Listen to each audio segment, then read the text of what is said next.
Roseanne has become a Trump supporter. Just like her creator, Roseanne Barr is back with Roseanne, and its portrait of working-class Americans is as topical as ever, starting with her character's full-throated support for President Trump. When last we saw Roseanne, in 1997, the character was sitting alone on that old living room couch, after revealing that her husband, Dan, had died of a heart attack and that all 9 seasons of Roseanne had been a grief-induced fantasy about her family, or something like that. Now Roseanne is back, the fantasy is out and Trump is in. The show's Emmy-winning star, Roseanne Barr, returns Tuesday night to ABC with a 9-episode revival season. Dan's back too, once again played by Goodman, as his daughter Darlene Sarah Gilbert, who is also an executive producer and much of the original cast. Roseanne was a bona fide trailblazer the first time around, with its focus on blue-collar Americans, its diversity of LGBT characters, and its star, a woman who did not look or sound like a typical television female lead. The new Roseanne is topical in its own ways, starting with Roseanne Connor's full-throated support for President Trump. Ms. Barr is a Trump backer as well, to the dismay of many fans. She argued on Jimmy Kimmel recently that supporting Mr. Trump was critical to keeping Mike Pence from the presidency. Ms. Barr, now 65 and living in Hawaii where she is a macadamia nut farm, recently spoke by phone with Patrick Healy, the politics editor and a former culture reporter and editor at The Times, about the Roseanne revival, her stormy past on the show, her views on women in Hollywood and her feelings about President Trump. This interview has been edited and condensed. It's been 21 years since Roseanne went off the air. Did you miss being Roseanne Connor? No. I did a lot of other things. You ran for president in 2012. What was that about? To bring up questions and conversation that I wasn't hearing anywhere. Specifically, how the public's money never ends up going to the public. Why play Roseanne again? Everybody seems to be into it and, you know, the conditions that I wanted were right. What conditions? I wanted somebody else to do the work that I wasn't good at, and to let me do the work that I was good at. I don't like arguing with people. I just am over it and I don't like fighting. So I got. Sarah Gilbert stepped into that role nicely. The last time around, you were the star and the idea engine for the show, but you threatened to quit over creative conflicts. It was incredible this time. I was very protected and respected. I wasn't having to explain why I wanted things. 30 years ago when Roseanne started, what were you treated like? I was just not respected as a woman artist, but you know I think I paid my dues and some time passed and the world changed. Do you think women have more opportunities today in Hollywood to tell the stories they want to tell? I don't know. There's a lot more women who are featured, but I don't know if they are doing what they really want to do. Did you have any worries about coming back to a role? No.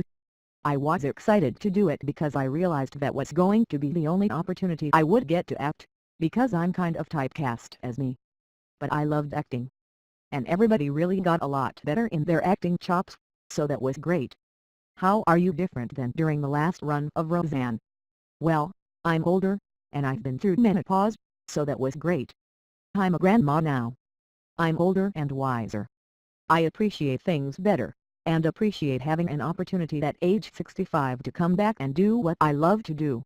What kind of stories did you want to tell on the new Roseanne? How families are still struggling and what they do about it. There's an arc in this season, and it's the closest I've been to doing what I want to do. It's about everything in our country. It's about opioids and healthcare. How we deal with whole new issues that we didn't even have before, like gender-fluid kids. How working-class people, how and why they elected Trump. Roseanne has become a Trump supporter. How did that happen? I just wanted to have that dialogue about families torn apart by the election and their political differences of opinion and how we handle it. I thought that this was an important thing to say at this time. Was it your idea for Roseanne to back Trump? Yes.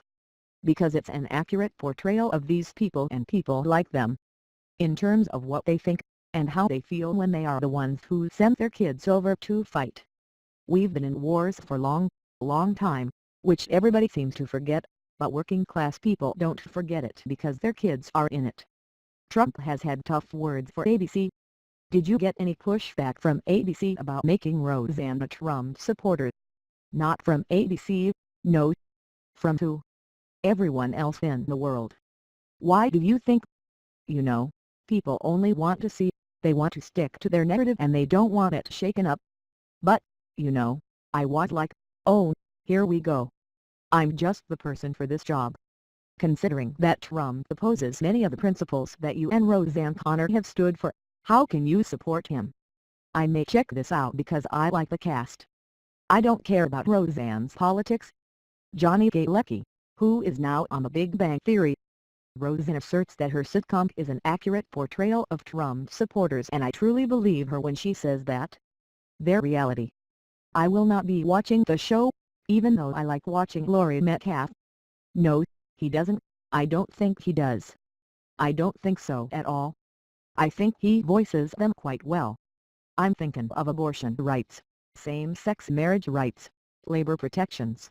He doesn't oppose same-sex marriage. He doesn't favor it. He has not come out in favor of it. He does. Yes, he does. He has said it several times, you know, that he's not homophobic at all. What about labor union protections and blue-collar workers, and what do you mean, that, oh, let's not get into this. A representative for Ms. Barr interjected, you don't have to get into it. We can move on. Well, you know, it's, yes, let's do. The question people wonder about. Well, I think working-class people were pissed off about Clinton and NAFTA, so let's start there. That's what broke all the unions and we lost all our jobs, so I think that's a large part of why they voted for Trump, because they didn't want to see it continue, where our jobs are shipped away. So, it's more, why did people support shipping our jobs away? Why is Trump okay but Pence is objectionable, by your lights? I think Pence is not as good as Trump, not as accepting, and not as, you know, I think that he's way more radical. Okay, let's talk about the impact Roseanne had as a show. I remember your same-sex kiss with Mariel Hemingway in 1994 and all the queer characters on her show. Do you think that paved the way for the LGBT characters that followed? I don't know. You'll have to ask somebody else. It's not up to me to say those things. But you thought those were important stories at the time, right? I wouldn't have taken the heat that I took if I didn't think it was an important thing to do. Just like now. I'm taking a lot of heat, and if I didn't think that I was right and that it was important, by God, I wouldn't be doing it. How has America changed since the first incarnation of Roseanne?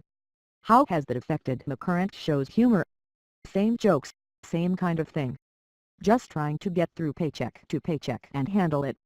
Having no jobs and people losing their homes, and you know that never, ever being talked about on television. How did you guys address whether to have John come back since his character Dan is dead? I always knew how I would do it, and I wrote it. Once John was in, I thought, well, I'm going to get a chance to continue the story that I always wanted to tell. A lot of fans are wondering, how should we regard Dan's death? Well, I can't tip it. You'll see in the first show. A lot of people thought the last season of Roseanne was pretty bad. In hindsight, do you? No. I love it. I just watched a few of them and they were really funny. It was a departure though, but once you see why, you know, I think it explains it all. How many seasons do you think the new Roseanne will continue? We all want to keep doing it, so we just hope people like it and they watch it, and it gets renewed, you know, we all want that. Is there a new character or storyline you think is kind of a trailblazer, like the show was the last time around? I like that Darlene's a mom now because my kids are all parents. I thought that would ring the bell with most people, my age anyway. Like, what are you doing with these kids? And it's fun to have Darlene and her kids living in the house because we really get to dissect and discuss parenting. Do you have an arc in mind for the next season if it comes to be? Oh, yeah, of course I do. The family grows older. Is Dan still alive? Oh, yeah, hopefully. Hopefully we're all going to be alive.